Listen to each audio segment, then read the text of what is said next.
Szép napot kívánok! Oszlányi Ákos vagyok, 4 éve foglalkozok wellness-szel, és a fő célom, hogy az embereket az egészséges életmód felé irányítsam. Mai nap a goji berryről, goji bogyóról, magyarul a kínai farkasbogyóról kívánok beszélni, ami a Föld egyik első számú szupertápláléka. Ez az élelmiszer táplál, megvéd, fiatalít, a világ egyik legjobb antioxidáns és kálium forrása, a teljes B-vitamin sor megtalálható benne, 21 féle ásványanyagot tartalmaz, és 50 klinikai vizsgálat bizonyítja, hogy felveszi a küzdelmet a rák ellen. Lassítja és gátolja az öregedést, az időskori látásromlást javítja, nagyon erős gyulladáscsökkentő és méregtelenítő hatóanyagokat is tartalmaz. Ezen felül a tápanyag tartalma olyan magas, mint például 67-szer több B1 vitamin van benne, mint a barna rizsben. Teli van aminosavakkal, összesen 18-al, amiből 8 eszenciális, poliszaradokkal, növényrostokkal, szerves savakkal, és klinikailag bizonyítottan 21%-kal növeli minden sejt élettartamát. És ezért van az, hogy a goji hazájában 10 évvel tovább élnek az emberek, mint általában.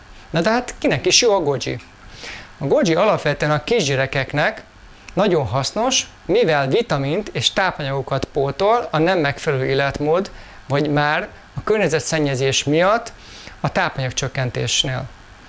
Plusz energia és gyerekkori figyelemzavarok ellen is hatásos. Inkább délelőtt adjuk be, mivel volt egy olyan páciensem, akinél délután adták be egy 2 éves kisgyereknek értelemszerűen neki megfelelő adagot, és éjfélig nem feküdt le. Alapvetően kisgyerekeknek azt mondom, hogy egy kávéskanál, teáskanált javaslok. Aztán ott vannak a középiskolások, iskolások, főiskolások, akik alapvetően folyamatosan nagyfokú koncentrációra vannak késztetve, és még az idegrendszer fejlődésben van. Itt a B1 vitamin kiemelten fontos. Vizsga előtt is egyébként nagyon hasznos, és aközben is. Aztán ott vannak a 20-as és 30-es éveikben járó már felnőttek, akik munkakezdés előtt, vagy még a tanulmányok befejezése, vagy még az újabb szakmák tanulása előtt után vannak, és ekkor már befejeződött az emberi test kialakulása, és már szinttartás nagyon érdemes itt elkezdeni. Ott vannak a középkorúak. Sajnos a középkorúaknál már rutinszerűvé vált a káros életmód, a munka és a család közötti egyensúly felbomlása és a folyamatos stressz. Erre hatalmas nagy segítség a goji berry, erre konkrétan tudok egy újabb példát. Volt egy 33 éves páciensem, neki nagyon kevés energiája volt, folyamatos stressz érte őt, és egy hónap után a gojival már eléggé kiegyensúlyozott életet tudott élni. Aztán ott vannak a 60 év felettiek, ahol már ugyebár a DNS mutációk elindultak, és az ellaksav, ami a gojinak az egyik alkotóeleme, megvédi azt a mutációktól. Erre egyébként készült egy kínai tanulmány nevezetű felmérés, pont értelemszerűen Kínába, ahol igenis 800 000 ember végezte ezt, és megállapították, hogy Kínában van egy tartomány, Ningxia, ahol 16-szor több 100 éves van, mint Kína bármely más területén. És ez a gojinak is köszönhető. Aztán ott van az időskori fejfájás és szédülés, vagy akár a kollagén rostok erősítésében is segít, ami az öregedés egyik fő oka. Annyit a kollagénekről, hogy ez kötőszövet, például az emberi test 30%-a kollagénből áll. Aztán ott vannak a szív- és érrendszeri problémák, amit Magyarországon a vezető halálok egyébként 50%-os. Itt abban tud segíteni, hogy például az oxidatív koleszterin szintet csökkenti. Például 80%-kal csökkenti a triglicerid szintet, vagy az érfalat erősíti, vagy a vérlemezkék összetapadását csökkenti, ami azért jó, mert a trombózist megakadályozhatja. Aztán ott vannak az izületi gyulladások és egyéb más gyulladások. A kialakulásában ma jelen pillanatban szerepet játszik sok egyéb mellett egy olyan szabadjuk, amit úgy hívnak, hogy szuperoxid anion. Na most alapvetően 20 évvel ezelőtt az emberi szervezet képes volt ennek a szabályozására egy úgynevezett szuperoxid diszmutáz enzimmel, SOD rövidítve, amely lebontotta és neutralizálta ezt a szabadgyököt, meg egyéb szabadgyököket. Na most már nem tudjuk ezt bevinni a megfelelő táplálkozással, plusz a környezeti hatások miatt. És a gojiban nagyon magas ez a szuperoxid diszmutáz arány, és így fel tudja venni a gyulladásokkal, akár a meglévő fájdalmakkal és a sejtkárosodással. Aztán ott vannak a menedzserek, vezetők, stresszes élethelyzetben lévők. Ugyebár alapvetően ezek a típusú emberek mind több energiát kívánnak, tehermentesítést és stresszmentességet. Plusz ott van már egy idő után a potencia kérdése is. Természetesen ők nagyon sok energiaitalt, kávét isznak, nem megfelelő étkezést folytatnak. Erre kiváló ennek a helyettesítésére a goji. Erre konkrét példa az egyik vevőm, ő 35 éves volt, menedzser volt, nagyon sokat dolgozott, általában 16 órát, kevés megfelelő élelmiszert vitt be, és a gojival el tudtuk azt érni, hogy kiegyensúlyozottabb lett az alvási szakasza, stresszmentesebb lett, és könnyebben tudta viselni a benti terheket, mind fizikálisan, mind mentálisan. Aztán Magyarországon a cukorbetegség eléggé komoly problémákat okoz mindenkinek, kb. 800 000 regisztrált cukorbeteg él Magyarországon, és a gojiban a magas kromtartalom miatt a cukor gyors hasznosulását segíti, és a cukor vérből való kikerülését gyorsítja. Egyensúlyba tartja a vércukorszintet és az inzulin választ. És még annyit, hogy alacsony a glikémiás indexe, ami jelen pillanatban 27. Sokan nem tudják, mi ez a glikémiás index, ezt inkább kicsit így kifejteném. A glikémiás index az meghatározza például, hogy a fehér cukornak 100-as, a eritritolnak 0-as, a nyírfacukor, ami nagyon ismert most már, annak 7-es. Most ezzel nagyon jó inzulin választ, inzulin egyensúlyt a vércukorszinttel nagyon meg tudja tartani. Aztán ott vannak a sportolók, akik vagy profi, vagy amatőr sportolók, vagy akik alapvetően a fitnesszel, egészséges életmóddal foglalkoznak. Ők nagy mennyiségű fehérjét és tápanyagot kívánnak bevinni, hogy tudják azt tartani. Na most itt például a goji nagyon alkalmas, mivel nagy mennyiségű fehérjét és tápanyagot tartalmaz, plusz a B1 vitamin, ami a koncentrációt segíti, és emellett az izomépítésre is jó, emiatt a holdpont később jön. Az ízületi fájdalmakra is kiváló. És emellett javítja a zsírok anyagcseréjét, izomláz ellen is jó, mivel a tejsav eltávolító enzim aktivitását növeli. Fokozza a táplálék energiává átalakítását. Nem minősül dopingnak, és a Kínában az olimpikonoknak egy darabig ez volt a titkos szerük, hogy olyan eredményeket érnek el, amilyeneket. Aztán ott vannak a szemproblémák. Magyarországon a gyógyszeripar ezzel próbálja felvenni a harcot lutein kapszulákkal. Ezzel az a fő gond, hogy nem elég a lutein. A zeaxantin is kell, ami a gojiban nagyon nagy mennyiségben van, és a zeaxantin és lutein aránya is jónak kell lennie, úgyhogy kettőlenek az egyhez. Hát ezt a gyógyszeripar még nem tudja a zeaxantit olyan nagy mennyiségben jó áron előállítani. Aztán a szemproblémák ugyebár jelentkeznek főként most nyáron, hogy a nap káros sugarai érik a szemet, és a gojiben nagyon sok karotin van, és ezek elnyelik. Aztán ott vannak az időskori szemproblémák, retina problémák, erre is kiváló. Itt megegyezném még, hogy volt egy ifjú hölgy, olyan 6 éves környéki volt, az édesapja adta neki a gojit, és a szemproblémáknál egy dioptriát tudott javítani. Aztán itt vannak a vegetáriánusok, ami egy jóféle táplálékot már nagyon nehezen tudnak bevinni. Itt egy teljes értékű tápanyagról van szó, ami a gojiban szinte mind megtalálható, amire szükségünk van, akár olyan eszenciális zsírsavak is, amik csak húsokban vannak. Aztán nagyon magas a rosttartalma, ezáltal táplálja a bélbaktériumokat is.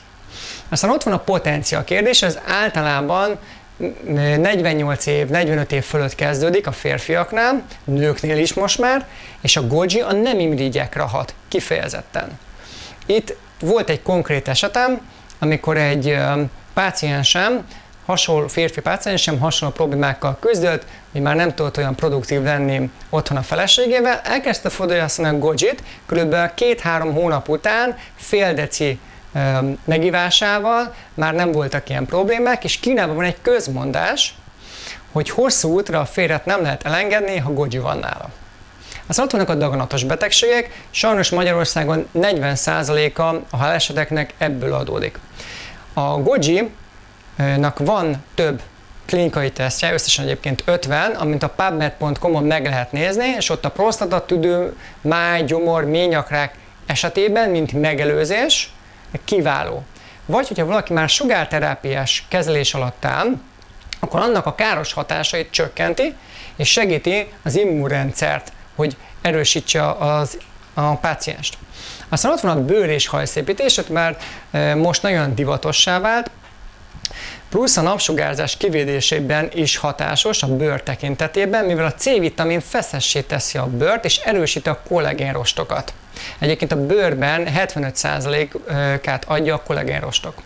Semmessé teszi a hajat, és arcpakolásként is kiváló, mivel a kozmetikai ipar is már használja, és itt szoktam azt javasolni, hogy tejszínt vagy joghurtot érdemes összekeverni folyékony gojival. Aztán van még egy olyan betegség Magyarországon, ami egyre inkább elterjedt, ez a köszvény. Mivel a nem megfelelő étrend okozza, ezért a nagyon komoly gyulladáscsökkentőket, fájdalomcsökkentőket szednek, akivel ez a probléma feláll, és itt például a goji kifejezetten a vér hússav ürülését is gyorsítja, tehát a köszvényes kiváló a goji. Egyébek mellett még ugyebár menstruáció utáni vaspótlásra is tudom javasolni, vagy betegségek influenza megelőző hatására, gyógyszerek hatásait erősítheti, és a mellékhatásokat csökkentheti. Itt kifejezném azt, hogy a különböző vérhigítókat és az aspirinnek a hatását erősíteni, tehát érdemes felvenni a kapcsolatot, ha valaki gojit akar inni, és ezt szedi a házi orvosával. Aztán nagyon jó az immunrendszerre, az idegrendszernél kulcsfontosságú neurotranszmitterek, tehát az ingerület átvevő egységek felépítésében is segít, a dohányzás káros hatásait is csökkenti, plusz javítja a zsírok anyagcseréjét, ezáltal a testsúlykontroll és ideális ennek a terméknek a használata. Aztán vitalizál és természetesen regenerál. Most itt van egy pár dia, amit direkt elhoztam, hogy most nagyon nagy divat ez a ORAC érték, tehát hogy minél több antioxidánst vigyünk be. Most itt egy pár gyümölcsöt, élelmiszert lehet látni, ami a gojihoz viszonyítva megfigyelhető, hogy a goji kimagaslóan nagyon nagy az antioxidáns tartalma ORAC értéke. Aztán az zeaxanthinról előbb beszéltem, hogy a kettő ennek az egyhez, a luteinnel kapcsolatban, és itt például 1 g gojiban 278 mikrogram van. Tehát nagyon magas az arány. Aztán meg lehet nézni, a piros paprikában mennyi, tehát együnk értelemszerűen sok piros paprikát, vagy tojássárgát is fesünk. Tehát alapvetően a Föld egyik első számú zeaxanthin forrása. Aztán ott van még az, hogy csináltak egy kísérletet, alul látható a hivatkozás, hogy mit okoz 29 nap alatt 15 g goji bevitelem. Most annyit kell tudni, hogy a kísérletek általában szárított bogyóval, vagy bogyóreszelékkel, vagy vízes oldattal készülnek. Na most a beta-kriptoxantin az kifejezetten daganatos terápiák mellett kiegészítőként ideális, és meg lehet nézni, hogy ez az anyag különböző növényekben, zöldségben, gyümölcsökben milyen jelentős itt a például gojinál, vagy milyen jelentős akár a chili paprikánál, vagy az őszi baracnál. Ez természetesen azt nem jelenti, hogy nem lehet enni ilyen tökéletes őszi barackot, igenis együnk vegyes étrendet, és igenis változtassuk az étrendünket az egészséges táplálkozás felé. Aztán ott van az, hogy a goji berryben nagyon sok kulcsfontosságú tápanyag van, amit ez a következő dia bemutat, más élelmiszerekkel összehasonlítva. Aztán ott van az, hogy a C-vitamin tartalom, és mindenki mondja, hogy most 500 mg C-vitamint viszek be, meg 1000 mg-ot. Én azt mondom, hogy ne szervetlen kémiai vegyületekben, mint aszkorbinsav, ami ugyebár a C-vitaminban gondolkozunk, hanem élelmiszerekben gondolkozunk, amik 100%-ban beépülnek az emberi szervezetbe. Aztán ott van a glukóz és a goji berry hatása cukorbetegek vércukor szintjénél, ami nagyon jelentős az, hogy a goji berrynek milyen volt a hatása, meg a glukóznak milyen volt a hatása a cukorbetegek vércukor szintjére. Itt van egy pár felsorolás, hogy a növényi rostanyag tartalom, ugyebár 21 g 100 g esetében milyen hatásos vegetáriánusoknál, vagy olyan embereknél, akiknek nagyon nagy mennyiségű rosttartalmat kell bevinni a szervezetükbe, akár sportolóknak. Egyébként mindenkinek javasolt egyébként magas rosttartalmú élelmiszereket fogyasztani.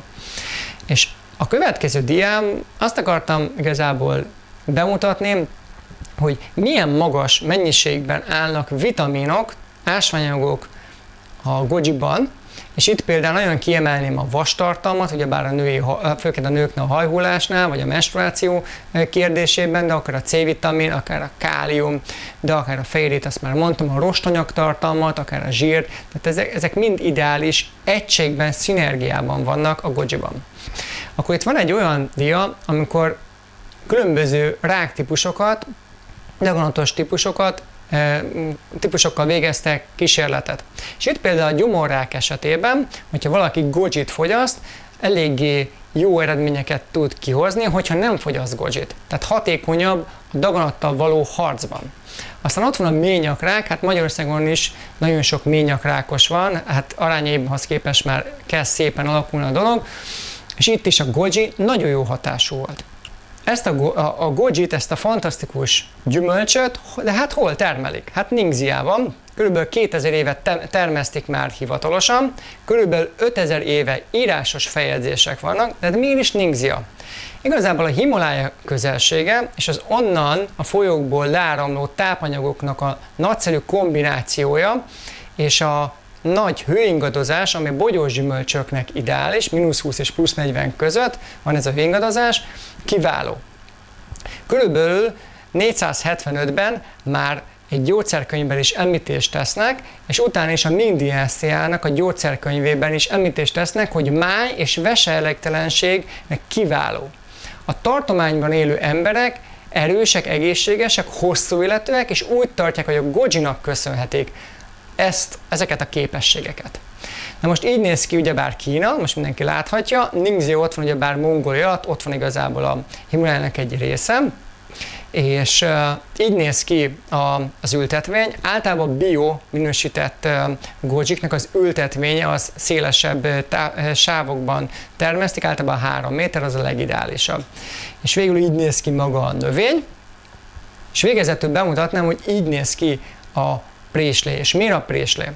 Alapvetően, amikor szárítják, tehát az lenne a legideálisabb, amikor mindenki oda menne a kis goji földjéhez, Ningxiába, mert ott ugyebár a leghatékonyabb a tápanyagnak összessége, és ott megenni frissen. Mivel erre az európai ember nem képes, ezért vagy szárított formában eszi, vagy folyadékban issza. Most a szárított forma alapvetően roncsolódik maga a szárítás és az eljárás folyamán, és itt a folyadékot tudnám jobban javasolni. És utána megmutatnám, hogy hogyan is néz ki a goji maga valójában, a folyadékot, mivel ezt találom én hatékonyabbnak, mint a másmilyen formátumot. De most arról nem is beszéltem még, hogy hogyan kell ezt fogyasztani, és milyen mennyiségben. Hát én általában azt szoktam mondani, hogy 75 kg-os embernél 25 és 30 ml-t szoktam javasolni, vagy 25-30 g-ot, és ennek arányában kell a testsúlyhoz alkalmazni. Ez egy egészséges embernél, aki sportol, annak maximum 2 decit javaslok, a többet nem tud felhasználni a szervezet, tehát inkább már az olimpikonoknak a felkészítéshez javaslom a 2 decit, és hogyha valakinek komolyabb problémája van, akkor a fél deci, 1 deci. Én alapvetően, amikor nagyon nagy mennyiségben fogyasztottam, és nagyon jó szinten tartott, és most is ugyebár ennyit fogyasztok, fél deci bőségesen elegendő. Egyébként az íze kiváló, tehát igenis jó az íze, a férfiaknak mondom elsőként, mert nők mindent ugyebár megisznak, ha az egészségükről van szó, és a gyönyörű szép a színe is, úgyhogy egészségükre. És viszontlátásra!